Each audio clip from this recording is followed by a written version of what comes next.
The Texans face a familiar foe this week at home in the Colts. We're going to talk about that and more on this edition of the Bullpen. Throw the punches away. He floats one wide open, and there he goes. Tagged down for a Texan touchdown.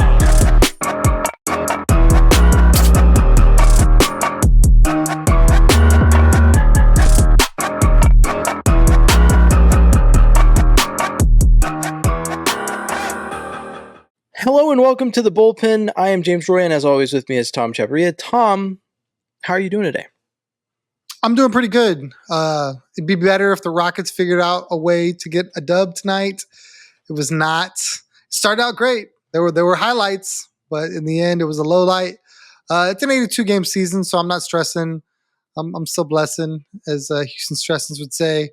But excited to see what these Texans are going to do on Sunday. Excited to see what the Dynamo are going to do. You know, they're playoff soccer now, so good things still in Houston sports. It's amazing to see how when the season is shorter, you're like less concerned with a loss. But like in baseball, someone made this video, I don't know if you've seen it, that captures it, where it's like my football team loses one game in a 16-game season, and I'm like, that's okay, we'll get them next week. And it's like my baseball team loses one game in a 160-game season, and I'm like, why do you suck so much? Ruining my life. I know you don't feel that way. I'm the other way around. I stress the losses because there are fewer, and I'm always the one going, it's 162. I'm going to send you that video. I'm going to find it. I'm going to send it to you just to show, because I don't think you may have seen it, but I'll send it to you. But to speak to the Rockets, I think it showed early on. This is a take that I have based off of a small sample size. But if you didn't notice, the only players on the Rockets that put up points in the first quarter were Alperen Şengün, Jalen Green, and Amen Thompson. One, Fred VanVleet needs to stop shooting so much.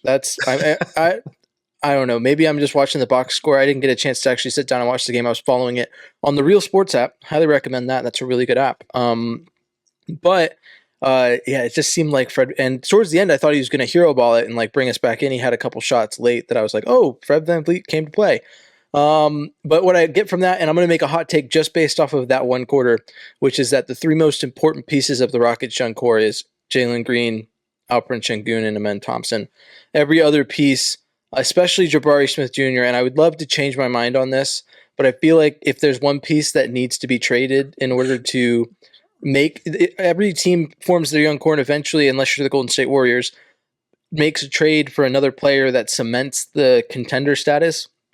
And if I'm the Rockets, Jabari Smith Jr. is the first player that's being traded to make room for another power forward.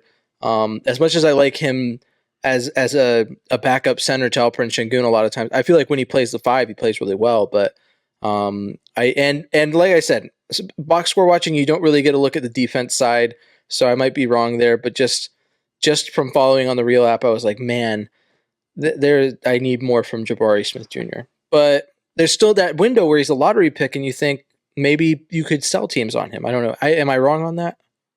For me, you are. I know. Okay, I can tell by the look on your face that I was wrong on that.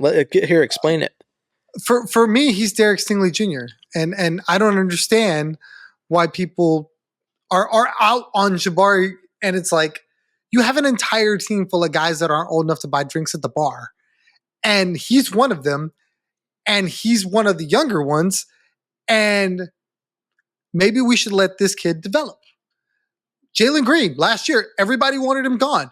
They were trying to trade Jalen Green for Hart out of New York. They were trying to trade him for they were trying to trade him for a bag of chips. And now here we are, 6 months later, going, this is a core piece. We need to keep him. He is a foundational piece. And I'm going, how is Jabari Smith any different? The dude's 20 years old. I mean, I would love to see him develop. And the reason I bring up the defensive piece is that one of my favorite players on the team, Tari Eason, is a classic case of like sometimes on the offensive side of the ball, he's not like the heart of the team, but defensively he steps up. And that's something like, you know, I've been in person to Rockets games. I've watched them on TV over the past couple of years. I made sure to buy NBA League Pass when the team sucked so that people couldn't accuse me of being a fair weather fan. And what I noticed is that when you're watching the flow of the game, you could look at the stat sheet after and you'd be like, okay, well, these guys scored a lot of points, so they're good. And that's kind of what my take is coming from.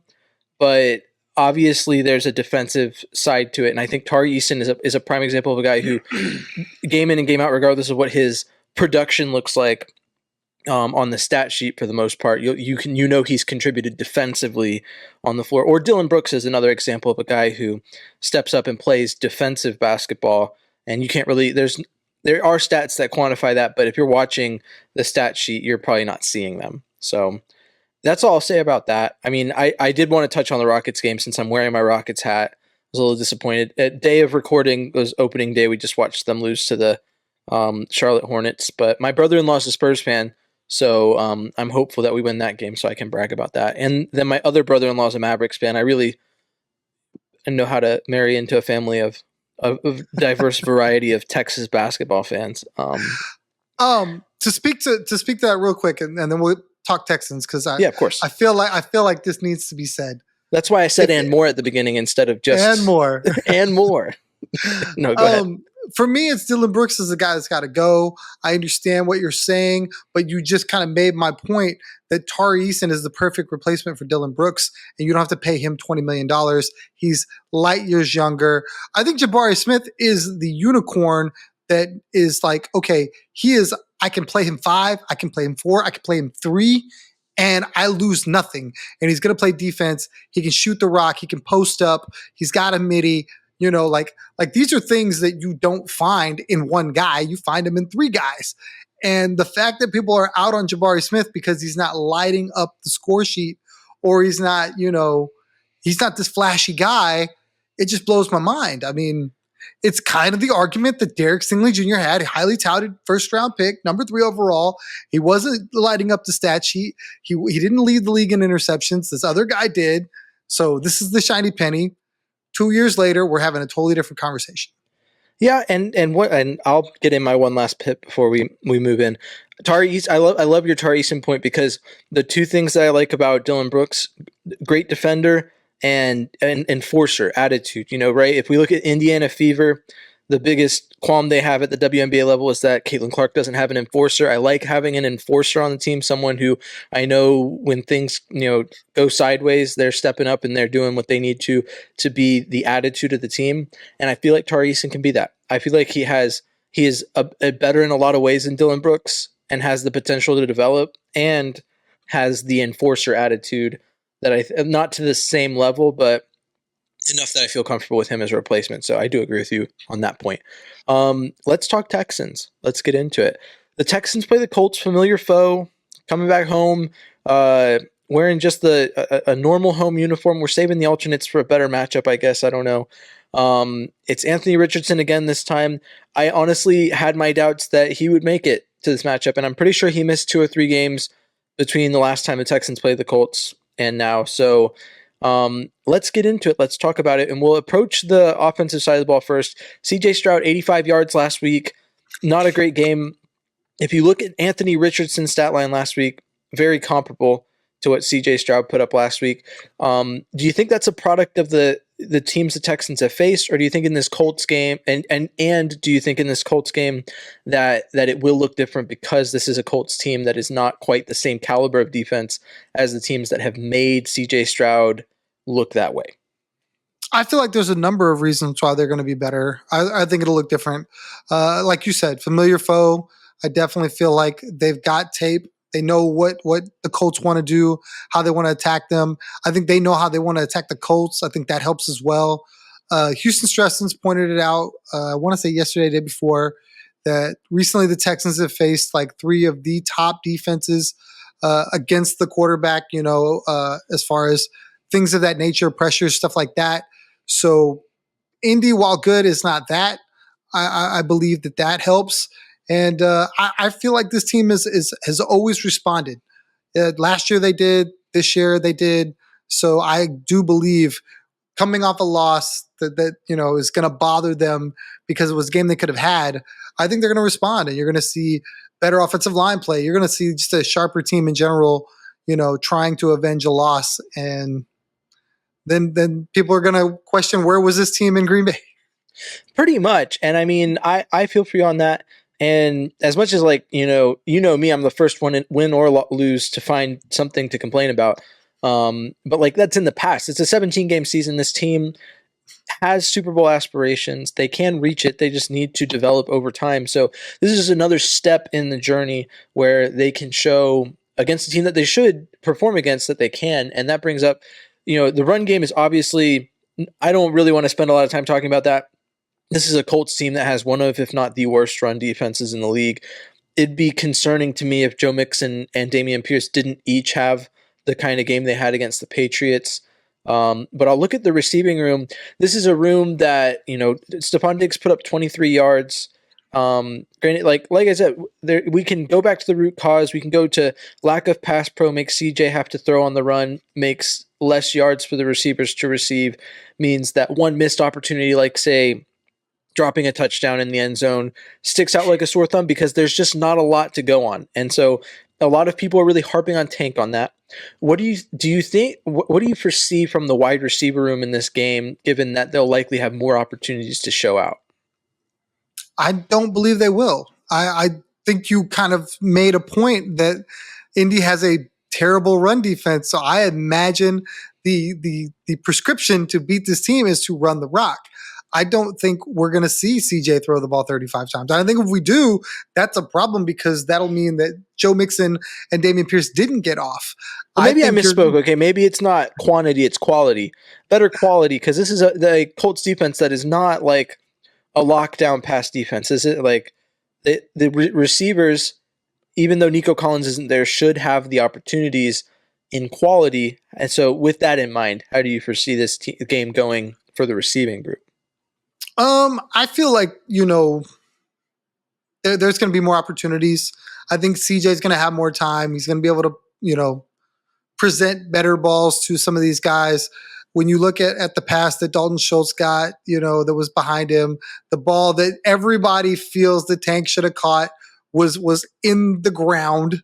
I mean, Tank went down to go get it, and Tank got his hands on it. He'll tell you he should have caught it, but it wasn't like, he dropped the ball that hit him in the chest. I can't stress that enough. What we absolutely praise Tank for making these catches, week in and week out, and now we're quick to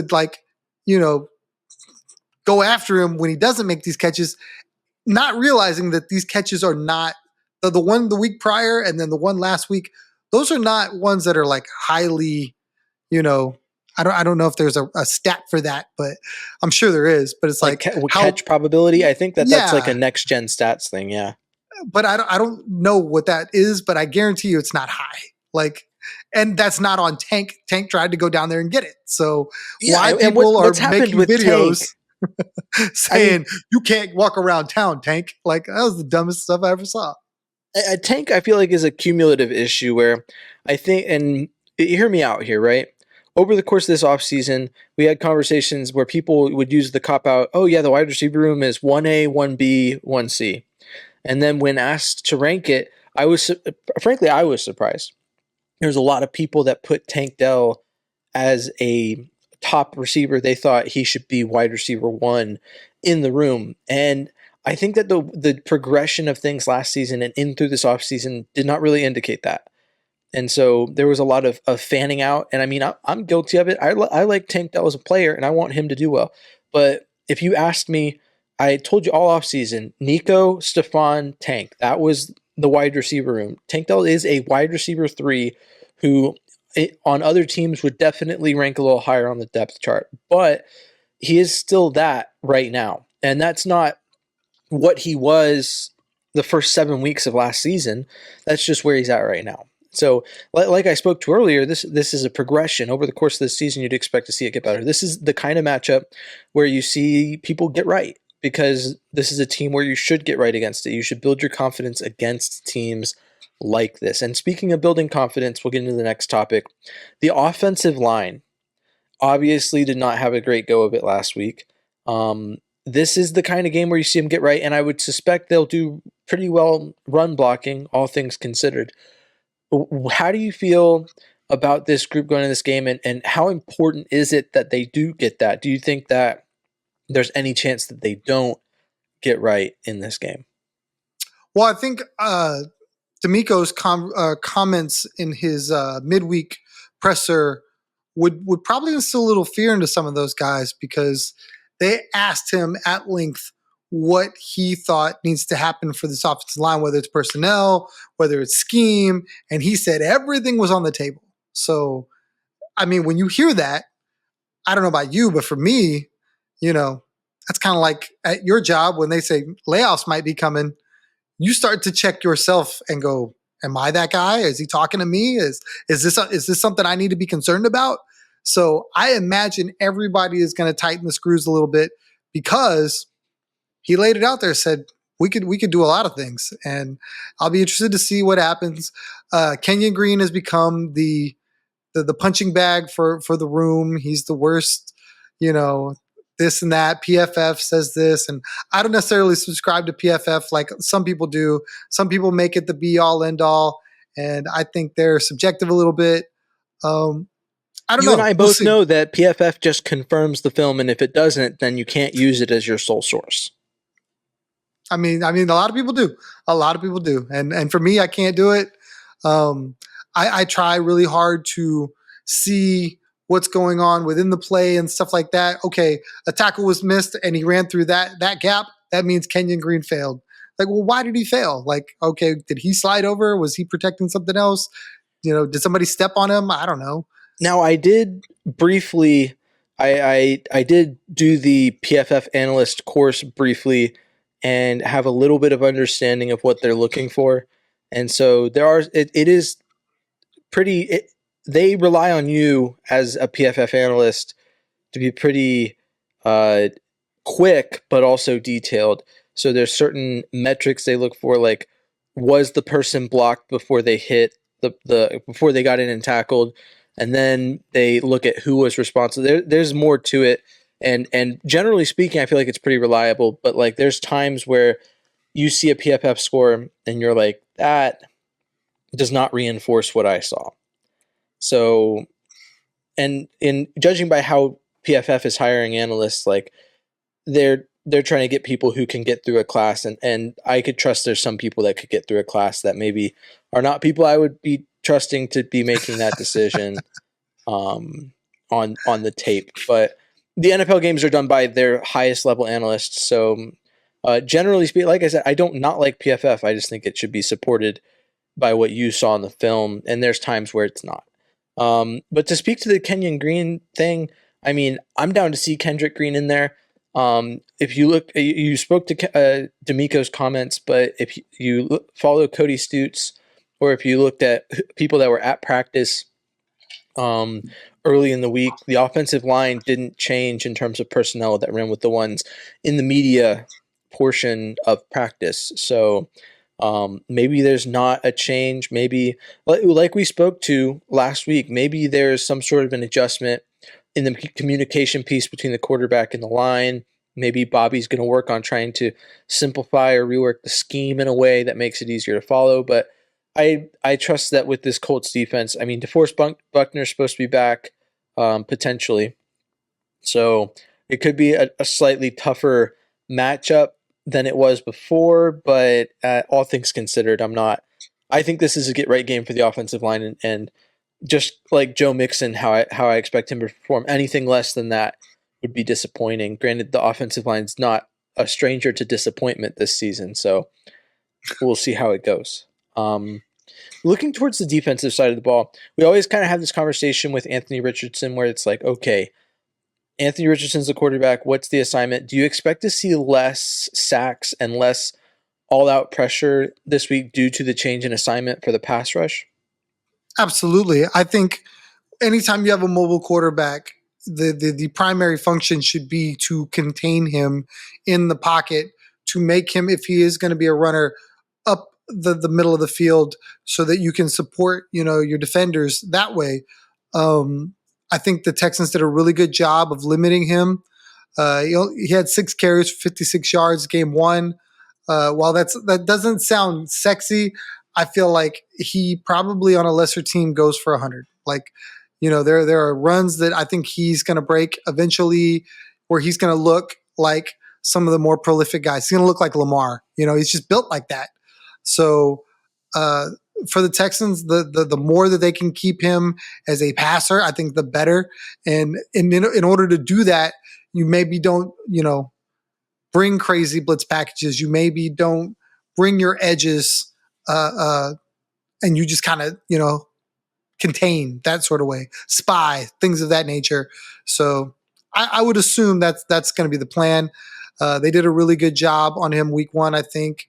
Still was able to get 3 sacks total, or 4 sacks. I'm sorry. So Tom's got the stat sheet up. He's doing a little reading right now. That's what Tom trying. does. That's what Tom brings to the table. He's a stat guy. That way we're not talking just to talk.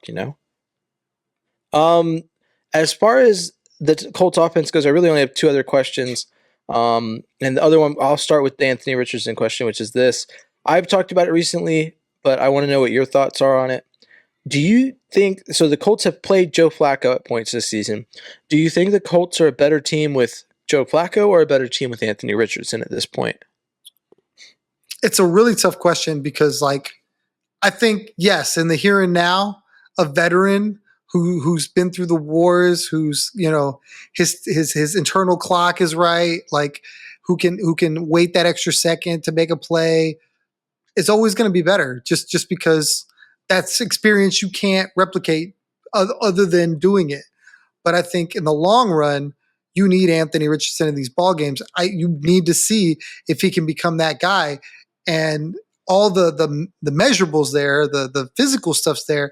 It's getting the game to slow down for him. It's getting him comfortable in the pocket. It's understanding what defenses try to do to him. And he can't do that with a clipboard. You can't do it with a tablet. You have to be in the heat of battle. That game speed is different. So for the Colts, if I'm a Colts fan, which I'm not, but if I'm a Colts fan, you want Anthony Richardson. For me, as a Texan fan, I want Anthony Richardson too. I'm more fearful of the veteran who I think has the ability to have a monster game, where I think Anthony Richardson is just not there yet. Yeah, I tend to agree with you on that last point. As far as Anthony Richardson's development goes, I've heard people compare him to Tim Tebow. I've heard an interesting number of different comparisons. Not saying that I agree with that, but what I will say is this. I can imagine that if Anthony Richardson had sat last season behind Joe Flacco, that he'd probably look a little better now than he does. And I think that sitting this season behind Joe Flacco could be beneficial to him, relative to Gardner Minshew, who I know made the Pro Bowl, but he made the Pro Bowl because a lot of players that deserved to be in the Pro Bowl decided not to play in the Pro Bowl. And he also got benched in favor of Aiden O'Connell in I was about to say Oakland, but Las Vegas. So, I mean, overall, I agree with you. I like, as a Texans fan, to see Anthony Richardson on the field, and I think that Flacco, for the same reasons I've always said that Gardner Minshew or a veteran stable backup for the Colts would work better, is that, you don't get that rookie mistake, that raw, any second things could go wrong and you're not prepared to handle it kind of thing going on. Joe Flacco has a history in this league that cannot be questioned.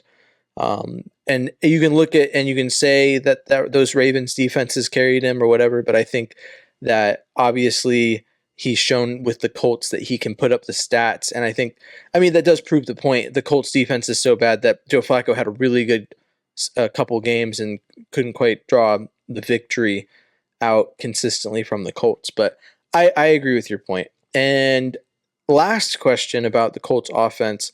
Jonathan Taylor could potentially be back.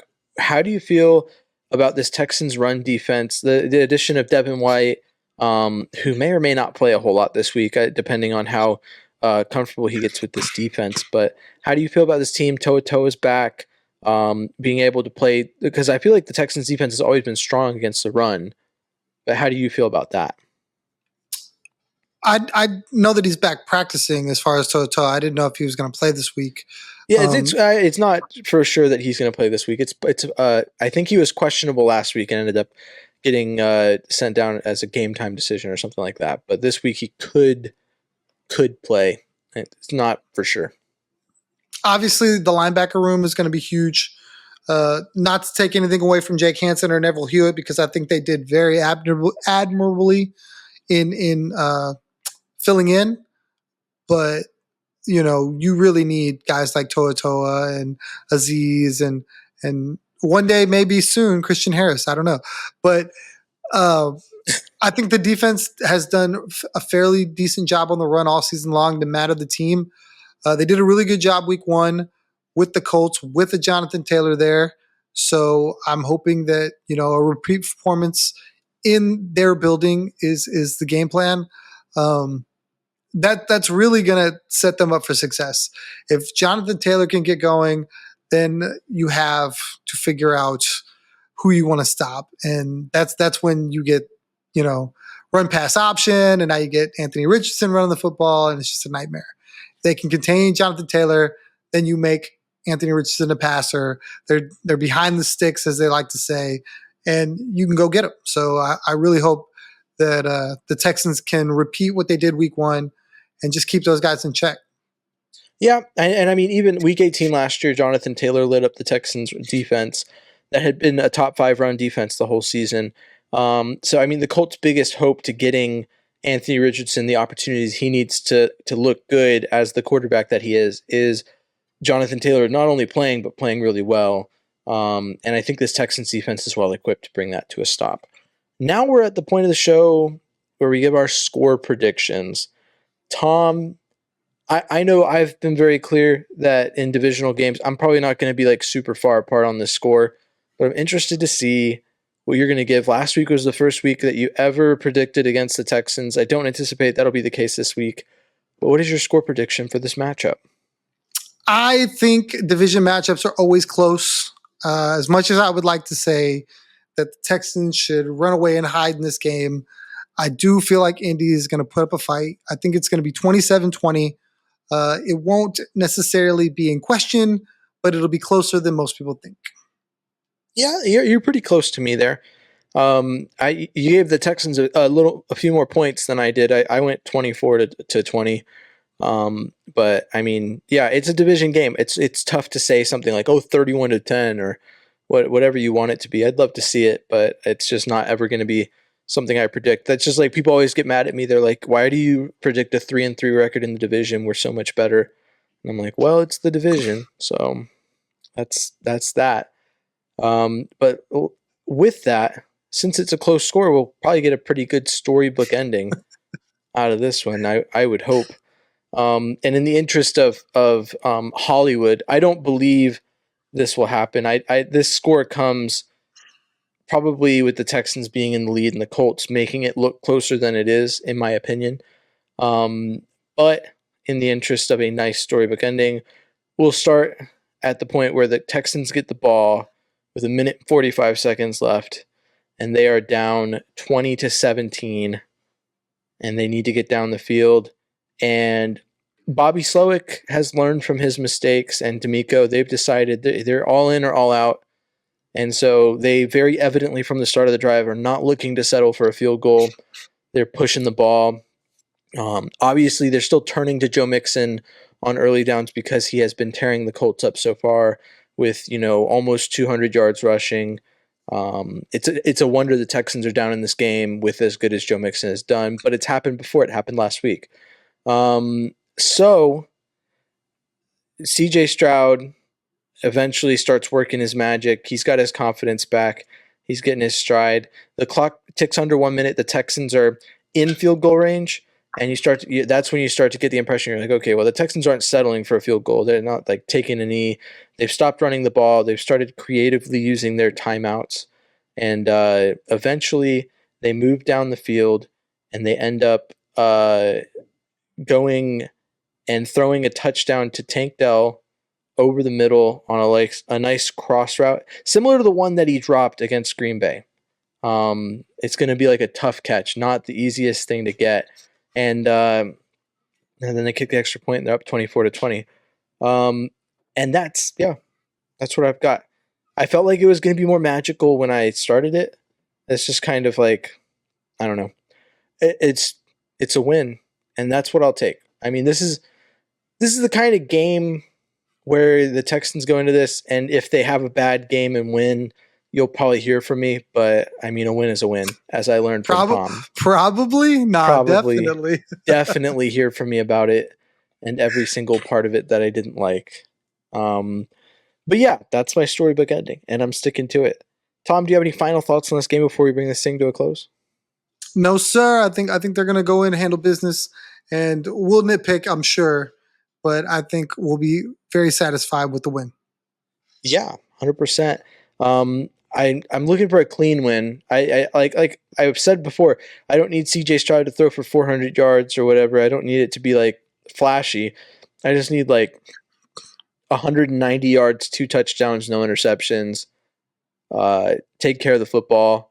And then, I mean, I'd love to see Joe Mixon light it up, but like, yeah, just a good, clean football game would be nice. Obviously CJ would need probably something more to catapult himself back towards the top of the MVP discussion, but it's wins over accolades right now. So let's go get the dub. Well, thanks for tuning in. This has been The Bullpen, a Houston Texans podcast. In my opinion, the best Houston Texans podcast, but you can be the judge for yourself. If you're listening, then you can watch it. And if you're watching, you can listen to it wherever you get your podcasts. Just search The Bullpen, a Houston Texans podcast. I have been James Roy. You can find me at James Roy NFL on Twitter and at M1 Texans fan on Instagram. Tom is at Third Coast Tom on Twitter and at TC Tom1 on Instagram. And yeah, make sure you're following The Bullpen wherever you can find it at The Bullpen Cast. Thanks for tuning in, and as always, stay classy, Houston, and vamos Texans.